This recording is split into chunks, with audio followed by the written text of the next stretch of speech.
Bueno, Felipe, buenas tardes. Yo soy Gabriela Bajamón. Voy a ser la que va a hacer este trabajo el día de hoy. El trabajo va a constar en que me cuentes 10 episodios de relación, es decir, situaciones, anécdotas en donde hayas interactuado con otra persona, donde me digas qué fue la situación, cómo te sentiste, en qué consistió. Y también pueden ser episodios de ti mismo, o sea, pueden ser que no involucren a otra persona. Esta es una actividad estrictamente académica, por lo cual no vas a recibir nada de vuelta, ni un diagnóstico, nada. Entonces, por ese lado. Y pues también te quería pedir tu consentimiento al grabar. Sí. Y pues al compartir la grabación con mi profesor y con mis compañeras para hacer los análisis. ¿Sí? Ok. Entonces, empecemos. Pues a ver, ¿por cuál puedo empezar? Pues una vez, cuando estaba en el colegio, eh, yo estudié en un colegio privado al principio y yo estaba con, digamos, un grupo de gente, ¿no?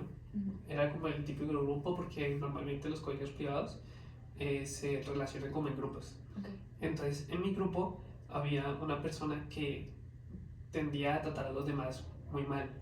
Entonces, si bien yo trataba de intervenir, me sentía como, ¿cómo se dice esto? No siendo capaz porque pues antes, eso es otra que antes, cuando yo pues era menor, como cuando tenía que 13, 14 años, todo me definían mis papás, ¿no? O sea, yo hacía lo que mis papás decían, entonces estaba acostumbrado no como a tomar decisiones propias, sino a decir, bueno, si este man lo dice, o si mi papá lo dice, o si mi mamá lo dice, yo tengo que hacerlo porque ellos tienen razón. Entonces, yo al no saber eso, yo no podía ayudar a la otra persona, porque uno de mis amigos se llama Jean-Pierre, ¿no? Entonces, ¿cómo se llama? Jean-Pierre. Entonces, la persona que lo trataba mal, literalmente lo hacía como sirviente, o sea, que comprara cosas, y si no lo comprara, lo trataba re mal. Entonces, eso, no sé, era como maluco porque uno intentaba como que ayudarlo, pero mi amigo Jean-Pierre tampoco lo hacía porque él decía, no, él es mi amigo y yo llevo con él no sé cuántos tiempos, entonces él es así. Entonces era como no poder. Entonces era feo. ¿Y qué hiciste al respecto? No, pues. ¿O qué pasó al final de la al final, pues todos el grupo de amigos dijimos, no, esto no puede seguir. Entonces llegamos y hablamos con Jean-Pierre y dijimos, ve, uno puedes seguir dejándote que te traten así porque vos pues, sos re bien y no mereces que alguien te trate como mal ni nada de eso. Entonces al final todos hablamos con él, pero todos fuimos altercados con la persona que trataba mal al otro. Por ejemplo, a mí, como mi amigo ya pierna no se dejaba, él intentó pues hacer lo mismo conmigo. Yo pues al final no me dejé porque yo decía, no, pues van a hacerlo vos o cosas así. Entonces al final eso pues no llegó a mucho, pero sí afectó mucho digamos, al grupo. La dinámica del grupo. Ajá. Entonces eso pasó y pues era bastante feo. Otra era que mi mejor amiga tiene episodios depresivos, ¿no? En un momento puede estar muy bien y de un momento a otro, por cualquier cosa, ¿no? Por cualquier mínimo, digamos, la mínima afectación tiende a caer. Entonces, una vez ella para, digamos, ¿cómo se dice esto? Como liberarse del dolor o desviar su atención a otras cosas, ella se cortaba. Entonces, yo como su mejor amigo era como médica, como hago para acercarme. Ajá. Entonces era re difícil porque... ¿Y ella te comentó o tuviste? No, primero vi. Yo le dije, ve, ¿qué te pasó aquí? Al principio era como con negación, ella decía, no, yo me lastimé o cosas así. Porque decía que se lastimaba haciendo trabajos o cosas así. Entonces, pues no era muy obvio porque siempre venía con heridas nuevas. Entonces yo decía, ve, tan raro. Y pues al final me di cuenta y fue como esa impotencia de decir, no puedo ayudarla porque, o sea, ¿cómo ayudo a alguien sin saber lo que esa persona está pasando o sentir lo mismo que ella? Porque, o sea, yo pienso que como uno como persona puede ayudar hasta un cierto límite porque uno no sabe lo que está sintiendo la otra. O sea, uno puede llegar hasta herirla más que ayudarla. Entonces fue como esa impotencia de no poder ayudarla. Al final sí sí pudimos ayudar un poco, pero fue porque hablé con la mamá, entonces la remitimos al ¿Y qué le psicólogo. dijiste a la mamá? No, pues yo fui a la casa de ella y la mamá, pues, la mamá es mamá soltera, ¿no? Entonces está trabajando todo el rato, entonces yo le dije, eh, buenas, mira, te tengo que comentar, pues Estefanía está pasando por esto y lo otro, y si no tiene plata, pues yo la ayudo y la mandamos a un psicólogo, vemos cómo va mejorando y eso le ayudó mucho. Ahora, pues, ¿Y cómo te sentiste después de eso? ya me sentí mejor porque pues la pude ayudar en lo que pude, ¿no? Ujú. O sea, en lo que medianamente uno como amigo puede ayudar a otra persona.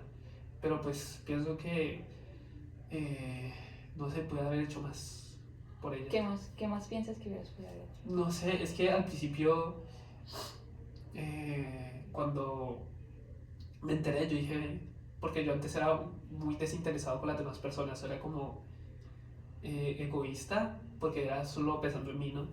Entonces dije, pues no puede ser así, al principio era como no, ella verá sus cosas, sus problemas, pero después que vi que pues se estaba lastimando mucho, ya me empecé a preocupar y ya, pues eso también me hizo cambiar muchas cosas de cómo yo pensaba. La situación con tu Sí, amigo. sí, sí. ¿Desde Por, cuánto fue? pues eso fue hace como 4 años. ¿Desde Entonces, cuánto se conocían? nos conocíamos un año antes. O sea, Ok. eso fue. Y ¿Y era tu mejor amiga? sí, Es. es mejor a mí, pues eso pasa. Aunque todavía sigue con los episodios más o menos depresivos, Ujú. ya sabe cómo controlarlos. Aunque antes sí se callaba mucho porque, pues normalmente uno como persona no dice, no, pues para qué le voy a contar esto a otra persona, mejor me lo quedo para mí. Y pues ya, pero. ¿Y la relación contigo, con ella cambió después de que le hablaste a la mamá? No, de hecho se volvió como más fuerte. Ok. O sea, se volvió más unida y pues ya, de hecho, el problema sí empeoró con la relación con la mamá, porque la mamá, digamos que es una persona que no toma buenas decisiones. Ok. Entonces, pues, con eso empeoró un poco, pero pues, ya es como asunto es. Ok. Ahorita cuando me estabas hablando de la primera Ajá. situación con tu amigo Jean-Pierre, hiciste como un breve, como que lapsus en donde hablaste de tus papás y de que Sí, normalmente solías a no tomar decisiones sin que sí, tus papás exacto. te dijeran. ¿Cómo te hace sentir eso? Eso es que es un cuento largo porque mis papás se separaron, ¿no?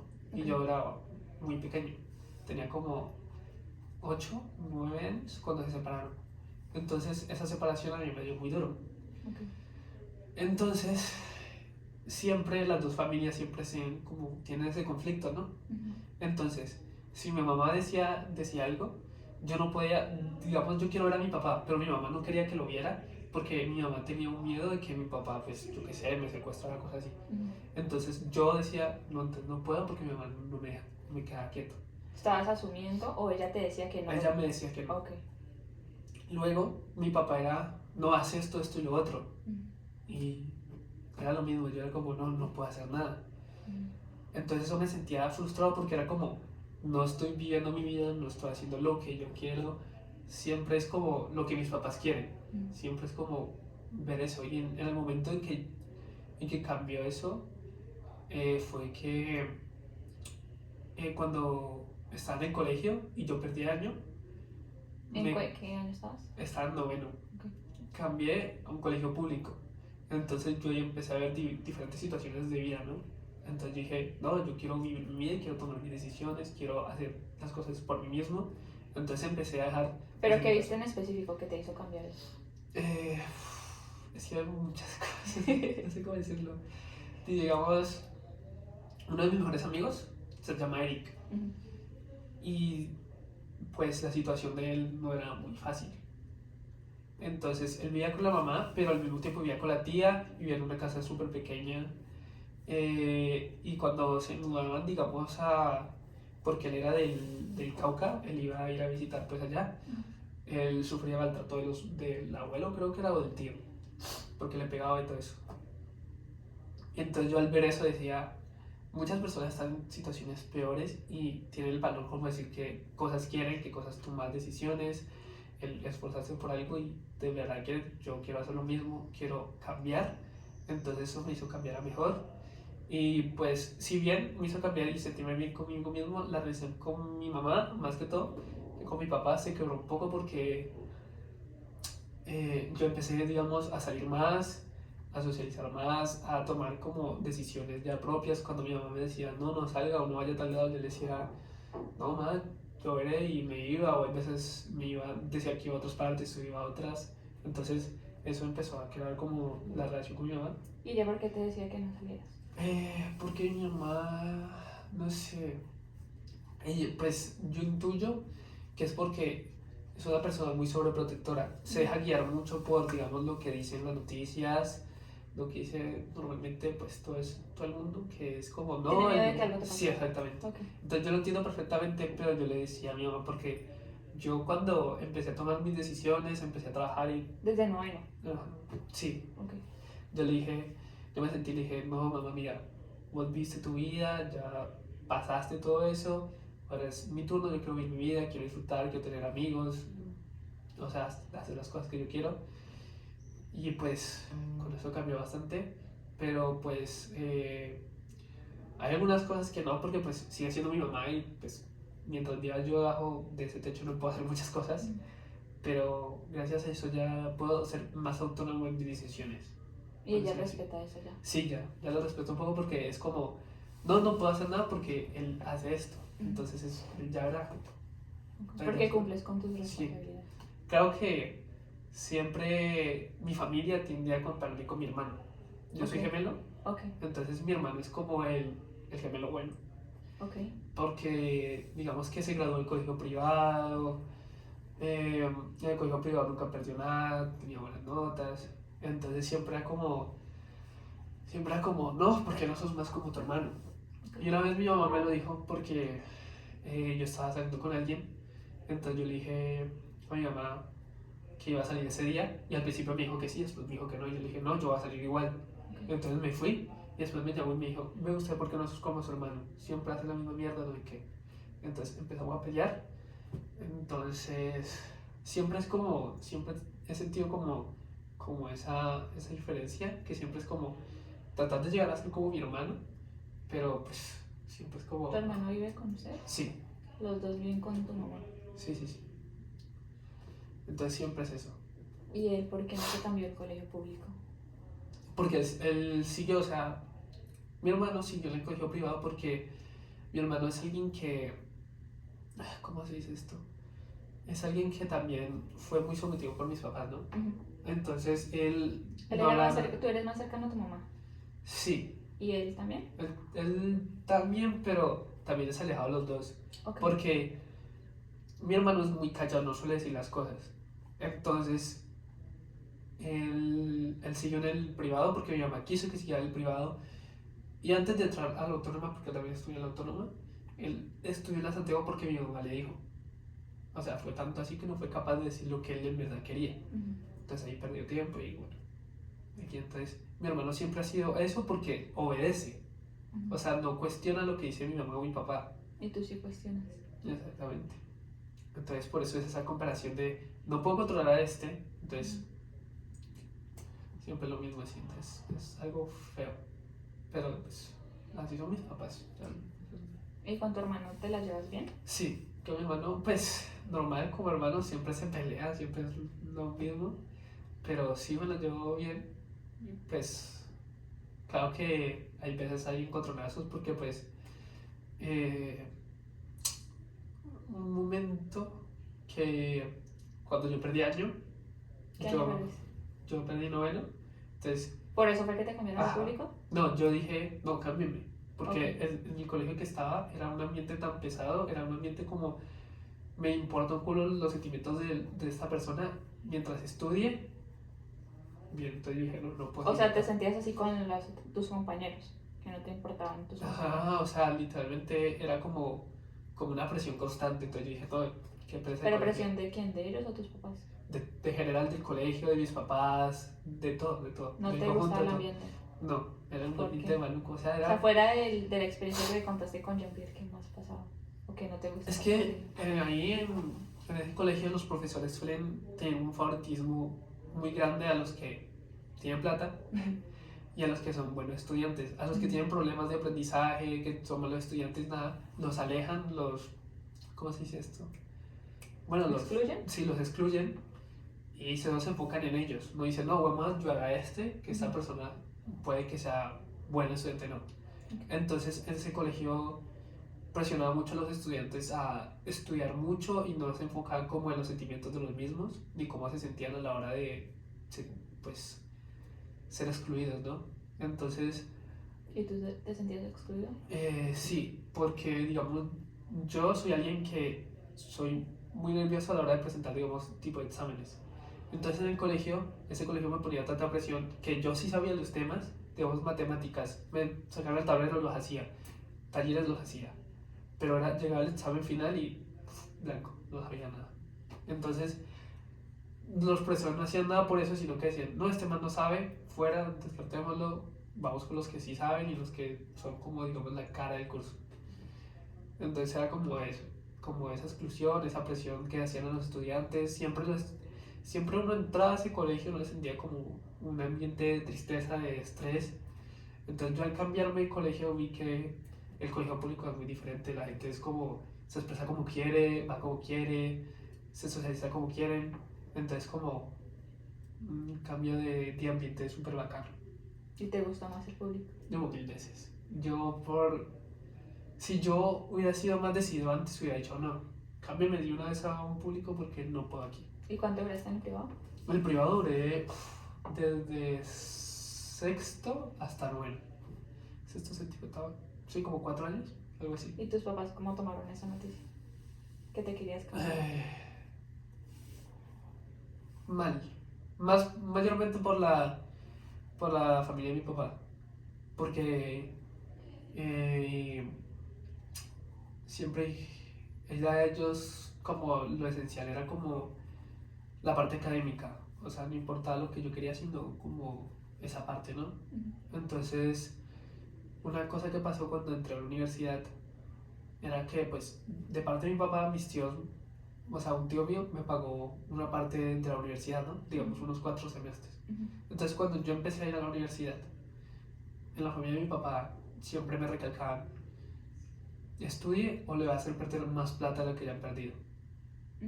Entonces siempre era como ese... ¿Pero ese qué plata? empuje. ¿Qué plata había perdido? En la plata del colegio. Ah, ok. Entonces siempre era como, vos perdiste año, vos hiciste perder plata de tus padres, tiempo de tus padres, y después para que te cambiaras un público, no sé qué. Entonces siempre era como esa sal a la herida, digamos. Sí. Entonces... ¿Y tú cómo te sentiste cuando perdiste el año? Yo al principio me sentí como triste, no tanto por mí, porque no me afectó tanto a mí, porque no sentí que fuera algo que no hubiera querido, porque yo ya estaba desanimado en el colegio, no estudiaba porque pues ya era como...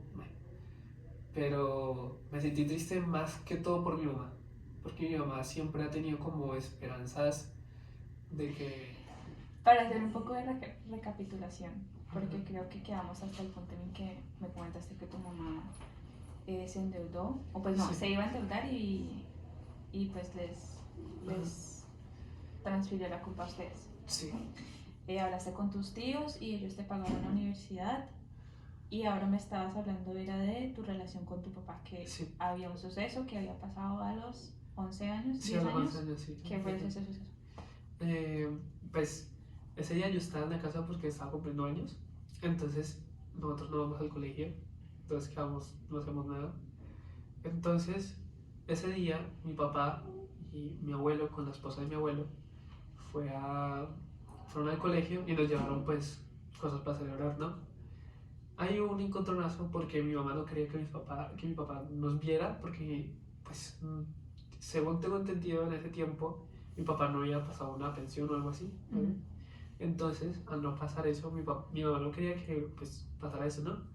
Entonces salió pues yo en ese momento estaba viendo con mi abuela y con mi tía y con mi mamá. Okay. Entonces ellas salieron a decirles no, los gemelos no están, dejen las cosas y después pues se van. Pero en ese momento hubo un encontronazo entre la esposa de mi abuelo y se insultaron, hubieron peleas. Entonces mi mamá desde ese momento dijo, ustedes no vuelven a estar con su papá. Entonces estuvimos, y mi papá no sé por qué, la verdad, pues yo intenté hablar de eso con él y él no dice nada. Eh, Mi papá se alejó 2 años de nosotros, nos llamó en diciembre. Ahí, a partir de ese A momento. partir de ese momento no supe nada de mi papá por 2 años, Ujú. 0, 2 años. Pero tú sabías que tu mamá, o sea, tu mamá ya te había dicho a ti que cero contacto con tu papá. O sea, mi mamá decía, está bien que hablen con su papá, que tengan contacto con él, pero mientras yo no esté, ustedes no salen de esta casa. Yo tengo que Ok. estar con ustedes. Ok. Entonces, esos 2 años yo estuve comunicado con mi papá, no supe nada de él. Luego, en esos momentos llegó mi abuela y llegó mi tía de España. Llegaron aquí a Colombia y dijeron, no, vamos a ver a los gemelos. Entonces fueron uno de mis tíos, mi tía, mi abuela y un primo. Entonces llamaron a mi mamá y nos encontramos. En ese momento, pues yo seguía sin saber de mi papá. Ujú. Entonces estuve con ellos, no sé qué. Y pues mi mamá se asustó al saber que ellos iban allá, porque pues tenía miedo que nos llevaran o algo así. Entonces pues después, esa misma semana, el viernes, mi abuela nos vuelve a invitar a salir, pero esta vez... ¿Tu abuela es la mamá de tu papá? Sí, Ok. nos vuelve a invitar a salir, pero esta vez está mi papá ahí. ¿Y hace cuánto tiempo no le veías? ¿Hace 2 años? Hace 2 años, después de 2 años lo volví a ver. Ujú. Y ¿Cómo te yo, sentiste ese día? ese día me sentí pues feliz Ujú. y como triste, porque decía, o sea, ¿dónde estuvo estos 2 años que lo necesitamos? Entonces, ¿Y el que te dijo? yo me acuerdo que nos subimos a un, ¿cómo se llama eso? Como un barco que va así, bueno, ¿Como la atracción? sí, una ¿Un atracción de jueguito? eso, Ok. sí, un jueguito de esos. Entonces, yo me acuerdo que ese día fue la primera vez que dije algo que de verdad sentía y le dije, papá, ¿usted por qué nos abandonó tanto tiempo? Y se quedó callado. Él nunca habla de ese tiempo, ni qué hizo ese tiempo. Yo la verdad todavía sigo sin saber. Pero mi papá dijo, no, a partir de este momento no va a pasar lo mismo. Y pues la relación ha ido mejorando, porque pues ha puesto como más, digamos, cariño al asunto. Ujú. Y nos hemos relacionado más, pero pues... Quedaste con la incertidumbre. Exactamente. Todavía quiero saber qué hizo esos 2 años que no estuvo con nosotros. ¿Y ya le has preguntado varias veces? Sí, y siempre el día del tema. Entonces es como, bueno, él no dirá cuando querrá decirlo. No soy yo el que le tengo que preguntar. Y hace un poquito también nos unió más una situación que a mi papá, no sé si es una mala suerte o qué, pero a mi papá le encontraron una malformación aquí en la pierna y resultó ser un tumor cancerígeno, ¿no? Un tumor maligno. Se lo quitaron y todo lo acompañamos, pero eso nos unió más porque pues ya era como estar con mi papá. Estuvimos con mi papá como 2 semanas seguidas, algo así, acompañándolo en el proceso y todo eso. Entonces eso nos unió más como padre e hijo, igual con mi hermano, pero eh, igual seguimos con esos problemas, aunque hace poquito otra vez, con mi abuelo de parte de mamá falleció. Entonces, ¿De parte de mi papá, ¿Hace cuánto falleció. falleció? Falleció la semana antepasada. Falleció, entonces ahí nos subimos más, otra vez como la familia, porque ¿Y eres muy cercano a tu abuelito? sí, y muy duro, pero pues es que fue muy rápido porque mi abuelo había cumplido años el jueves de esa semana. Ok. Entonces yo hablé con él y le dije, no, veámonos el viernes. Y el viernes no lo pude ir a ver porque tenía un laboratorio en la universidad. Entonces yo dije, no, pues lo veo el lunes y nos hablamos. Entonces el domingo, que yo fui a estar con mi papá, nos llamaron y dijeron, no, vengan al hospital, que su abuelo está muy mal. Entonces fuimos y cuando llegamos ya nos dijeron que era muy tarde, que él ya tenía muerte cerebral y todo eso. Entonces pues... ¿Pero qué le pasó? ¿Él ya estaba en la clínica, estaba en la casa? Ajá, él primero está en la casa. Entonces le dio un dolor de cabeza. Y la esposa de mi abuelo le dijo, ¿quieres que te lleve al médico o algo? Y él dijo, no, me voy a tomar una aspirina y me voy a acostar a dormir. Mi abuelo sufría el corazón, entonces no podía tomar anticoagulantes, pero eso pues tomó la aspirina y eso que hizo que le diera derrame cerebral, que es todo el cerebro se le llenara de sangre. ¿Aspirina? Entonces ahí quedó y cuando fuimos, algo que sí me marcó ese día fue que yo entré porque dijeron despídase de su abuelo y lo vi todo conectado, pero sin movimiento, o sea, un ser ya sin alma, por decirlo así. Entonces, eso también me marcó mucho porque yo dije, no, tengo que pasar, o sea, uno no sabe qué le pueda pasar a alguien importante para vos de hoy en la mañana. Entonces, necesito pues como estar más y compartir más con los que quiero y los que están a mi alrededor. Entonces, eso me hizo cambiar mucho también la perspectiva que tenía. Hace 2 semanas. Sí. ¿Y tu familia cómo está llevando el duelo de tu abuelo? No, ya mejor. Al principio sí fue difícil porque, El principio, pues está relativamente hace pues, poco, o ¿no? sea, Estamos en la el primera principio. semana, por decirlo así, Todavía estamos en el principio. sí fue difícil, más para mi papá y mi tía Sandra, de parte pues de papá, la hermana, porque ellos tenían muchos conflictos con mi abuelo a raíz de la pareja de él. Ok. Entonces, pues, supongo que ese sentimiento de culpa de no hablar con él y todo eso los llevó a esa situación. O sea, como sufrir más la partida de mi abuelo porque fue algo inesperado. Porque literal ya teníamos como algo planeado para hacer por el cumpleaños de mi abuelo y decíamos, no, nos reunimos y nos vemos y todo eso. Y pues no se pudo por eso. Y ya, pues, eh, con eso ya la relación como que la familia se unificó porque pues a raíz de mi abuelo dijimos, no podemos estar siempre como conflictuados, peleando entre nosotros, sino que pues tenemos que estar más unidos. Y eso ayudó mucho, la verdad. Listo. Eh, Igual, pues si llegas a necesitar algún tipo de asistencia en cuanto al duelo y todo, pues sabes que sí. puedes buscar pues apoyo psicológico y pues nada, estar al tanto. Gracias por participar. Gracias.